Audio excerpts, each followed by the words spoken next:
has Coin Mojo been? Well, I had a medical emergency, so I went dark for about 2 months Hey, here. sweetheart, still day 4.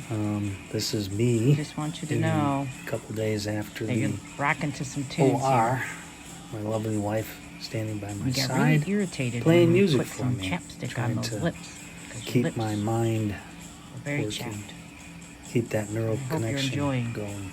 the music. This is after I was taken off the oxygen tube about 2 weeks in. This is about 3 weeks in where I'm healing. They removed all the lower staples. There she is. That's my significant other, Kelly. These are my siblings and my wife here standing next to me. And my sister Mary in the middle with the purple dress. She was on the phone with me when I had the aneurysm or the dissection. And then she called my sister on the far left who came and got me and took me to the emergency. Folks, welcome back to Coin Mojo. I've been gone for over 8 weeks. I haven't produced a video in 2 months. I had a medical emergency November 16th, 17th. I checked myself into the emergency room and they discovered that I had an aortic dissection and immediately scrambled to put together a surgical team. They rushed me to downtown Detroit, Henry Ford, and 14 hours later I come out of surgery and 8 weeks of therapy. I was basically on a vent for 2 weeks, 14 days. When I come off the vent, they immediately started occupational therapy. First day, they tried to stand me up. I could not even support my own weight. So give you an idea of what I've been through. It's been rough. I really can't even, for one, all of us who are into coin roll hunting know what an addiction it is. So having to be away from my coin roll hunting has been hard all by itself. But this hand right here, in the process of being in the ICU with all the multiple intravenous needles going in my arm, I think I got a pinched nerve in there somewhere. So I lost the feeling in these fingertips on this right hand. And I'm probably only 40% back to normal. I can squeeze and but picking up coins. Now you can imagine, mind you, I haven't cut my nails since the day before I went into the ICU or into the hospital. So that's 8 weeks of growth right there. But I figured I'd keep these nails until I get, I gotta go through all these coins and it makes it easier, but there is numbness on each of these fingertips. And it's weird because this one's fine. I got numbness in the palm of my hand. And so that's slowly coming around. My scars from my aortic aneurysm dissection surgery, and they cut me from my belly or from my neck all the way down to my belly. I've got incisions in my groin and in my shoulder for the bypass machines. Again, I was in surgery for 14 hours and they had me on a mechanical pump to pump my blood while they worked on my heart. And coming out of it, I couldn't even talk the first week or two. And then I had to learn how to walk all over again. And just walking up and down stairs is a challenge. Going to the bathroom is a challenge. It's a long road. But I just wanted to talk to you a little bit about where I was in my coin roll hunting. I had picked up some new credit union suppliers, right? I was getting bags of coin off the machines. Those bags weigh 50 pounds. I'm not going to be able to do that anymore. I'm going to have to change my game. But this is the kind of stuff that, I had my son and wife go through. I was living in an apartment. I'm moving back home. And so everything was gathered up, tossed in a box. And, I had lots of stuff like this, October 22, miscellaneous coins that I set aside for deep dives. I know I did an October video highlighting my quarters and dollars. These are all foreign coins that let's see, bag 2, 10, 8. Yeah, so these came out of some, I don't know if that's labeled correctly. But yeah, I get a lot of foreign coins when I buy the bags of coins off the machine. Also, they allowed me to clear the reject chute, so I get a lot of junk. And also, I'm checking the coin stars every chance I get. So there's lots of different things. I love finding these crushed pennies, and I'm gonna make a video on that. This is my December stuff that I had set aside, and my son just pushed it all in a bag. Now, most likely there's, you know, just NIFCs, foreign coins, better condition coins, hasn't been processed. So, I mean, all of these coins, most of these are like more Coinstar finds, foreign coins. That bag is full of Canadian. I did get a $50 bag where I had 18 $2 Canadian coins. Again, more Coinstar junk. You know, and then this was November. Just getting into it in November. I was cut short November 16th. Canadian coins. Looks like there's some leftover junk from June and July. I did a couple bags of dimes. Looks like this bag looks like I pulled 4 or 5 dimes out of 1,000. Looks like there's a couple silvers in there, some foreigns. And then here's another bag, looks like I got about 8 dimes. And so sometimes the finds aren't all that great. But the process, there's a process. Here's you know, I know that I kind of just quickly looked through there. Not labeled very good, but there's a couple keepers in there, including a W. I do stuff like this. $1,000 bag, 9/22 Thursday. So that one's kind of labeled, so I know when that was done. And everything in here is something that I deemed a collectible or worthy of doing a deeper look at and pulling stuff. Here again is a keeper. It looks like I got 2 W's in this roll. Looks like these were different days, but and then in the end, as I'm going through stuff, if it's really nice, I flip it up right away, right? So I'm just going to take the time. We're going to go through some of these things. These are some of my better scores throughout the 3 or 4 month period before I had my medical emergency.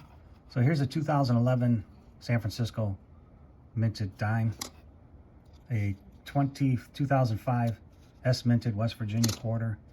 Here's a 2020 yeah, the back quarter. That was found on 7/22. I got several 20. Here's another one, and they are in pretty good shape too. This one, oh, I got a little turned around here. Another San Francisco mint, Kentucky quarter. Here's a River of No Return, found on 7 in July. In pretty good shape. Here's a Lowell Rockefeller, I believe. Marsh Billings Rockefeller. Another Marsh Billings Rockefeller, but it was dirty. Still, it's a W. I'm hanging on to it. Here's another Marsh Billings Rockefeller found in July. Another one in July. Another bat found in July. A San Francisco minted, what is this? Illinois quarter. A San Francisco minted 2000, what is this? Mississippi. A 1981 S proof. Susan B. Anthony. Sorry about that, guys. I'm still, you know, it's amazing. I come out of my surgery now. They take you offline. You're like your neural connection to your brain is disconnected. And all the doctors and nurses and everyone that's worked with me said that I came through this miraculously. I came through, and you know, even when it came to rehab and walking, I was home by Christmas Eve, and I had just enough strength to walk up and down the stairs with you know, using the railings and using a walker around the house. They don't want you in the hospital longer than you have to be. But, you know, my memory, you would have thought that some of my memory would have got lost, or I remember everything. I even remember the nightmares and the hallucinations I was having, you know, while in the hospital. And, yeah, they all come back to you eventually. So, you know, let me try to get through this a little bit faster, already at 10 minutes. Here's a 1980S, a proof Lincoln, another proof Lincoln, another proof Lincoln. This must have been from that that one roll. I bought a whole roll back in, where was this, in August, and there was a bunch of proof coins all in one row, and some of them were duplicates, but they were in, you know, immaculate condition, as you can see. Gotta love that, right? So now here we are, also in August, another round of Tallgrass Prairie W. What is this? SAM. Oh, San Antonio Missions. Almost forgot. WITP. Oh, War in the Pacific. 822. National Parks back quarter. Again, in very good shape. The what is WF? I gotta remember. Weir Farms. Yeah, it's all coming back to me. Again, this is the first video I'm attempting. I just wanted to get something out to let you guys know that I'm still in the game. I am not giving up. I am going to retire from work this year. I haven't gone back to work. I need another month of cardio rehab, and we'll take it from there. Well, if I have an iliac surgery that I have to do too, but they're saying, yeah, I did find a couple crowns in September. Gotta love that. The full crown, the Michigan crown. And if you're not sure, check out my video on the Washington crossing the Delaware crown error. This die chip got out from the Philadelphia Mint. The bulk of these errors ended up in Michigan. So if you want one of those and you want it for 25 cents, here's another one. This one's a half crown. I don't find many of these. Come on. Or is that a full crown? It might be another full crown.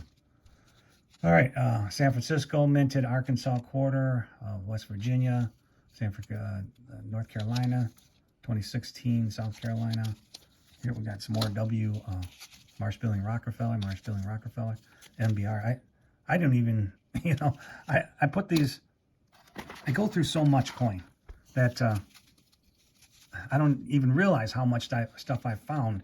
I generally just stack it because I'm going through $1,000 bags every night of quarters or half dollars, and I literally am sitting on $1,000 worth of pennies, and those are like when I don't have anything else, I'll search those. Here's a National Parks bat, Tallgrass Perry W, Lowell Farms. Looks like, it seems like there's at least 40 West Points since July in this batch right here. And since I've been home, actually, when I went into the hospital, I had picked up a couple bags of quarters that were sitting in my apartment. And when I came home New Year's Eve, I would sit down for here's another crown, 2 crowns. Wow. Oh, yeah. That's some good finds right there. So that's it for the better finds on the quarters, at least. And guys, thanks for tuning in and hearing my story. Obviously, someone's sending me a message saying, hey, you got to slow down. I'm 63 years old, and I felt like an 18-year-old. And I was, working full-time, 60 hours a week, going to the banks on my lunch break or after work, picking up bags, spending the evening searching, coins. Just full. And then I was also selling stuff on eBay. I sold 6 coins on eBay while I was in the hospital, and 3 of the people canceled their order after multiple attempts to try to contact me. I was not able to get to a computer or anything for 7-8 weeks, and I just got back this week on a computer. I shipped out those 3 of the 6. I've contacted the other buyers, and none of them gave me bad grades, which was awesome because we worked so hard to get that positive feedback score. And I sent them a note saying, hey, I had a medical emergency, I apologize. And they all came back very kindly and says, I understand. And some of them said, I'm still interested in those coins. So I'm currently working on fulfilling those orders. And yep, this is what I want to do. I don't want to work in my day job. I want to do coins. I want to go to coin shows and sell and buy. And, this is my passion. And I got a new lease on life. This surgery, it should be good for 10 years at a minimum. And now that I know that I have this aortic dissection, you guys can look it up. I can go on and tell you all about it. The doctor came out of the emergency room or operating room after 14 hours and explained to my family all the things that he had to do. They had 2 surgical teams. I went and seen him on, I think it was Wednesday, and he said, I asked him, I says, well, Doc, how the heck can you stand over somebody for 14 hours? He flat out says, I work out. He says, I couldn't do my job if I wasn't strong. And I said, I can't stand over a kitchen sink for 20 minutes without my back hurt and stuff. I don't know how you do it. And I then asked him how many people were in the room, And he says, well, I had to bring in a second surgical team because there was bleeding in your belly area. So they had to cut from your belly, from your, through your belly button, open you up and control the bleeding there while I worked on your heart. So there was 10 people in that room, several surgeons, assisting nurses, anesthesia people. Just amazing. And I just looked up before I started filming this, trying to find the mortality rate for aortic dissection. I don't really understand. I'm getting all kinds of numbers, but it's in the 10 to 20% survival rate. And if you don't get into the hospital within like an hour or two, the numbers go down to like 2%. Fortunately, and that's another story, I was on the phone with my sister at the time when I felt sharp pain in my chest, and the pain shot up through my neck and into my jaw within seconds. And I could hardly even talk at that time. She stayed on the phone with me.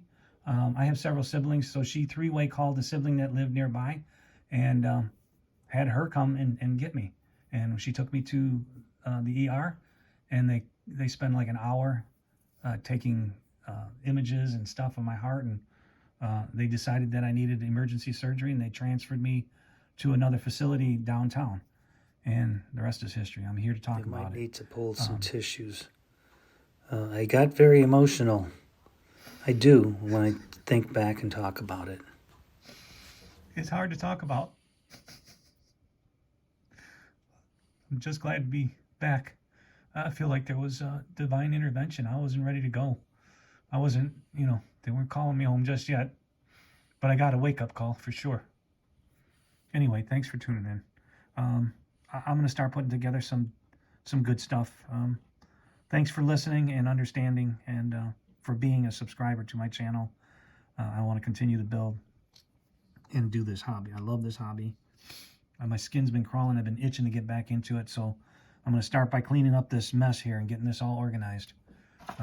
This will keep me busy for several days. That's the other thing. If you're a collector and your wife, your kids, your loved ones don't know what you got or where you got it, start writing notes. Let them know what you have. If you got a box with silver dollars in it, put a note in that box. I could do a whole video on that. My wife and kids, they've been, through the mill. It's been harder on them than it's been on me. And I can't imagine what they would have done if I hadn't survived. I do have a ton of stuff here. And it all just looks like coins to them, right? Like this guy right here. This crown. I'm selling these for anywhere from $80 to $130 on eBay. And, that's a quarter to them. So do yourself a favor. Maybe do an audit sheet, or, let your wife know. Sit down with one of your trusted children, if you have any of those, and let them know what you have and where it's at. And I'm going to start downsizing. I mean, from here on out, it's going to be more. I'm going to spend more time selling off, going to shows, selling off. And I mean, there's a lot here that I need to move, right? So that's what I was doing on eBay. And so I was being very aggressive selling on eBay. So much so is that the night that I went down, which was a Thursday night, I had just listed 5 items. And all 5 of those items sold in the week after I had my medical emergency. So those kind people, waited a month for me to respond to their purchases. Some of them, filed complaints and canceled their orders, which is fine. They didn't know. I wasn't responding. But yeah, I got a lot of selling to do. Okay, this has gone way too far. Thanks again, guys. Coin Mojo out. Hey, if you'd like to share any information with me or like a channel sticker, you drop me a line at Coin Mojo, P.O. Box 147, Gregory, Michigan. Also, give me those 4 clicks if you like my videos. Like, subscribe, hit that bell. Thanks again for tuning in. I'll leave you a parting shot of my wife pulling in the sun for me. Coin Mojo out.